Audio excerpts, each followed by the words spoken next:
Alrighty, out here getting cardio done like normal. Day 42. Tell you what, this doing the cardio every morning now isn't so dreaded. This morning, it's kind of pretty sluggish getting out of bed, but once I got dressed and everything, I was like, man, I gotta go do my cardio. I was like, that's gonna make me feel better once it's done. And I tell you what, got out, got dressed, and out here doing it, feel a little better now that I'm just about finished up. And I went and got my daily lottery ticket from the gas station while I'm out here on my walk, because you can't win if you can't play. So I kind of look at it as, well, I could spend $4 on a coffee or something, or I could spend that $4 on a lottery ticket. One of them has the chance to set me up for the rest of my life, and the other is just giving money away to another corporation, which, I mean, in some cases isn't bad, but in others, kind of is, especially with all the extra stuff they put into their flavorings and their coffees and the creamers and the sugars. Shit just ain't good for you. But that's beside the fact. It's also a bunch of extra calories that we don't need. So, unless you're drinking your coffee black, you've always got to, account for that. And that's, a couple hundred calories that I could put somewhere else. If I really want it, Red Bull or something. But preferably, same 200 calories. Could be a protein bar that's got 20 grams of protein in it. Could be a real high quality beef jerky or meat stick. It's also around 200 calories and 20 grams of protein. So I'd rather be using, or, in my case right now, for 240 calories, that's 2 scoops of my all-natural grass-fed buck feed from Bucked Up protein powder, which is pretty freaking delicious. So I got it in chocolate this time. Normally I get everything in vanilla, but I'm going to try something different. A lot of chocolates normally don't taste very good. This one's pretty good. It's not too bad. And basically, what I do is I do 8 ounces of milk, a handful of ice,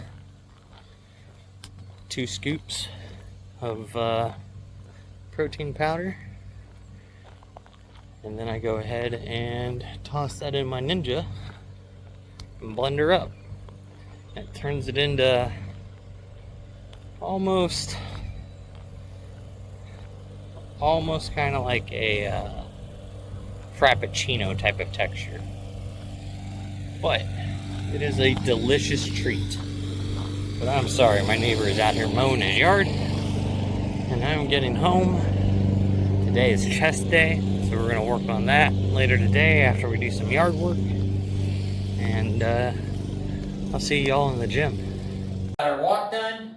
Then we went ahead and we finished up doing our form work for the curb that we're going to pour. Now I just have to go ahead and fill it, tamp some rock down to compact the ground underneath the curb, so that way it doesn't settle and stuff with the concrete and crack it. And also allow for some drainage under the curb because the ground in the yard slopes to it. But we're not here for building stuff. We are. We're here for building muscle, making them gains. But in a way, also the yard work is also building and flourishing. So got to put the time in and the work in for a finished product. So it's basically the same thing, right? But So I went ahead, warmed up with 95 pounds and then 145 pounds, and now I've got 200 pounds on here, adjusted weight for it being a 5-pound after counterbalance for the Smith bar. So we are not going to make any increases this week on incline press, maybe flat bench, I don't know yet. But as for incline press, we're not going to do anything crazy.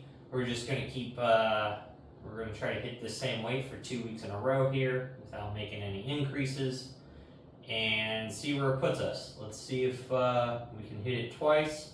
And if so, next chest day we'll go ahead and consider moving up, depending upon how this actually feels. You know, inside of those 3 to 5 sets we got to do. And let's get to it.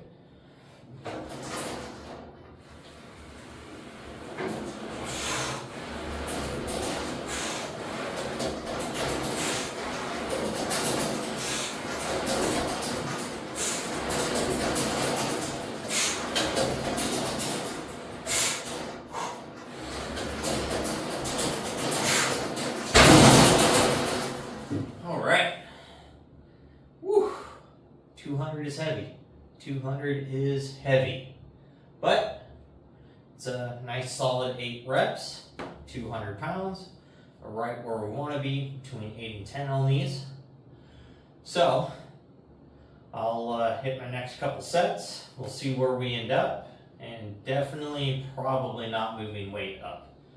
That was actually pretty difficult already for just the first set. So this probably going to be where we end up working at for a while. It's just 200 on the incline. It's a hard movement to move up in volume for me. We can get really strong at it, but previously I've never trained incline specifically in volume. It's always been like pyramid settings up. So we go 10, 8, 6, 4, 2 while pyramiding up in weight. And then after that I'd hit 2 reps, go to 50% to whatever that 2 rep is, and then hit that for 1 to 3 sets to failure, just until it just completely obliterate the pecs. But we're giving everything a different approach to training currently. I'm going to try some things. You know, this is why everything is structured the way it is currently, over how I used to do things freaking 8 years ago. But, I mean, things 8 years ago made progress. But I'm also older, joints probably aren't as healthy, ligaments and tendons probably aren't as healthy. So, we need to approach our training differently than we did when we were younger. But, yeah. I'll go ahead and hit the next few sets of these, and then I'll see you on flat bench. So on the incline, did that first set was 8 reps, second set 6, and then it was 5, 5, and 5. So what I think I'm going to do is just go ahead and change the incline bench to 5x5s, and then we'll slowly just work on moving up from there on weight. Instead of shooting for 8 to 10, that volume's pretty large for 5 sets. I mean, maybe if I was doing 2 or 3 sets of 10 reps, it'd probably be more feasible. But I kind of like the 5x5 structure a lot. So I'm just going to make that change. We're also going to work towards 5x5 at 225 here. This is the first set on this for flat bench. So let's go ahead and see how these feel. And might be a little heavy, might not. Haven't benched 225 and above in a month now. So not sure how it's really going to feel. But we're going to find out. This may or may not be fairly heavy.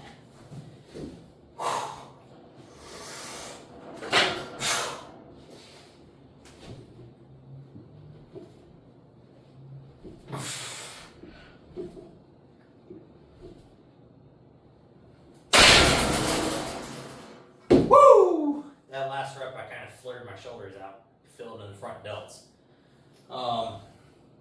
That actually feels pretty good. I think I'm going to bring my finger in one more on the rings, on the inner ring, go from middle finger to ring finger there.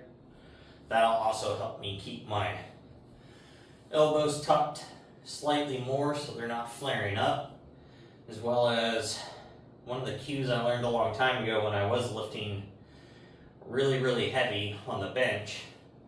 So when you're benching, think about trying to bend the bar like this, like just try to touch your pinkies together.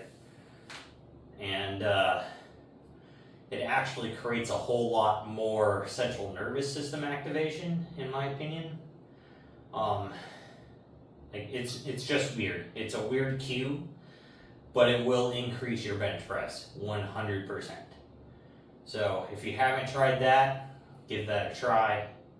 It is definitely a massive difference.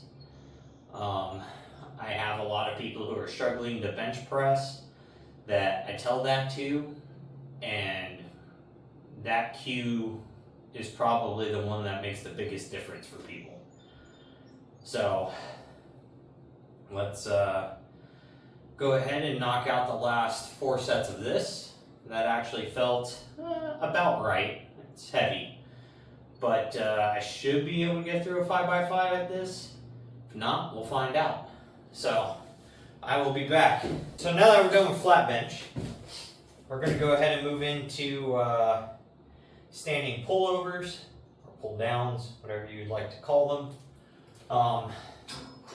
Going ahead and do these at 60 pounds like we did last week, since we started doing them standing. Over seated, just to throw in a little variation, get a little more lat work in. So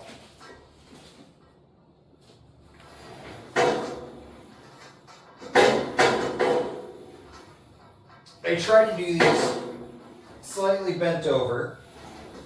Let's get a little further stretch.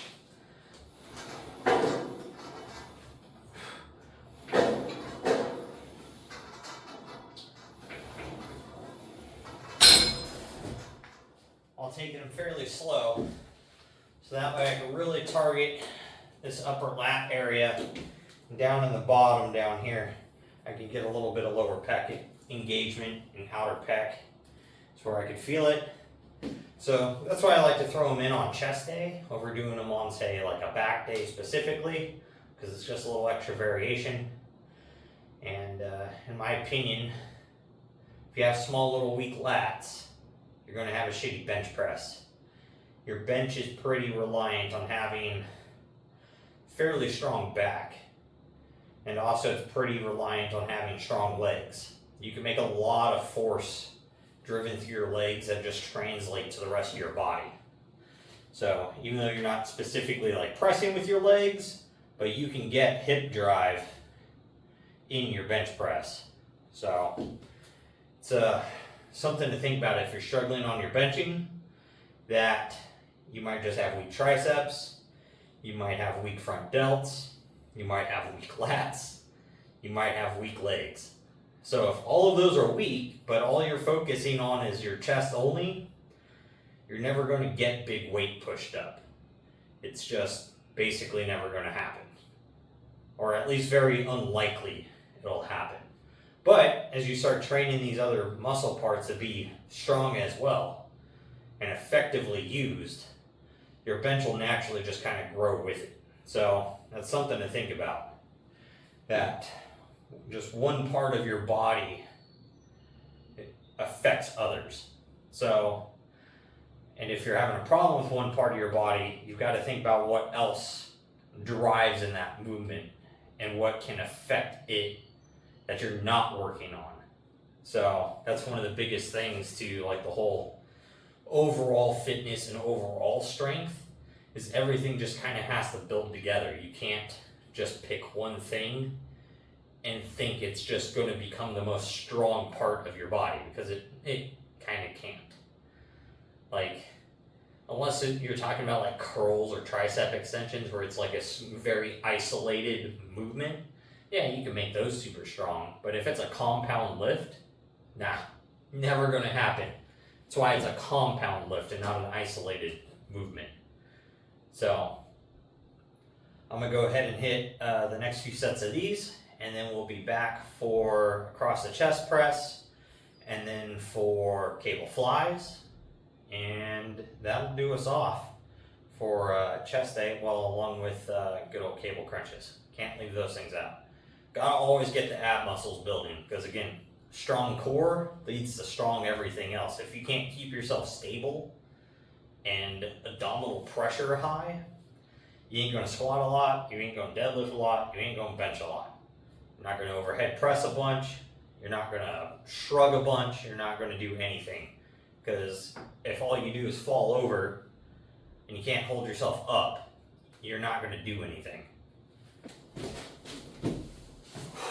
Alrighty, y'all. So we're done with pullovers, pull downs. We are going to go ahead and move into across the chest press, 50 pounds like we did last week. We're going to do these kind of slightly declined today. See how that kind of feels. I've been hitting a lot of incline action. And also too, I just feel a little lazy and don't feel like unloading the bar and moving the hooks out of the way. So, in the order of saving time and laziness, even though, you know, we're here to work out, but still, we're getting it done, okay? Gonna go ahead and see how it feels to press these decline.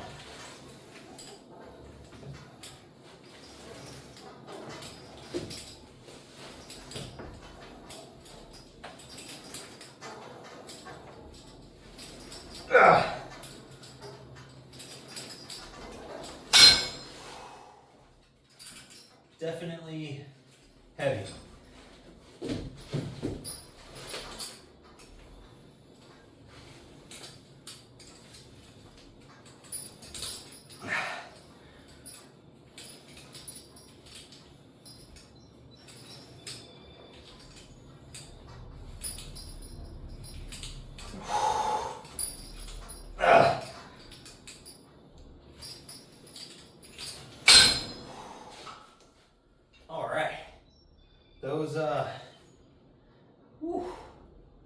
Those definitely push a lot of blood into the chest. Feels pumped up now. I tell you what though, that pump apocalypse, man, that is so hard for me to say. From freaking bucked up. Definitely changes the way your pumps feel. It doesn't take very much for you to feel all of the blood pressing into the muscle. Just flowing in there. It's kind of like a hot air balloon just expanding. So, that's the way stuff makes me feel. It's kind of awesome. Stuff works great with exercise, and you know, you got to put the work in though to gain the benefits of anything. So, if you're not working hard, supplements ain't gonna help you any. But if you're working hard, you're putting in all that exercise, there's definitely quite a bit of things out there that you can help to take to increase your workout, help to increase your energy, help to increase your sleep, increase your recovery. So it is definitely worth looking into. So, but I'm gonna go ahead and knock out the last couple sets of this. We'll move on to flies, and then we'll do our cable crunches. Then we can get out of here and go eat, ready for dinner. All right, so now we're on to cable flies. We're gonna go ahead and do these slightly declined, but more or less neutral. And let's get these things going.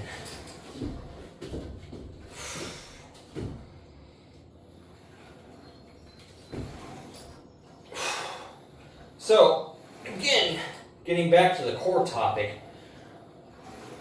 So just like this, if you had a weak core, you're not going to be able to hold yourself stable.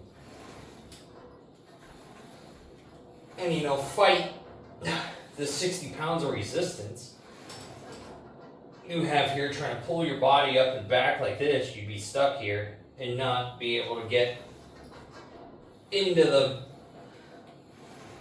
line of movement that you're trying to achieve.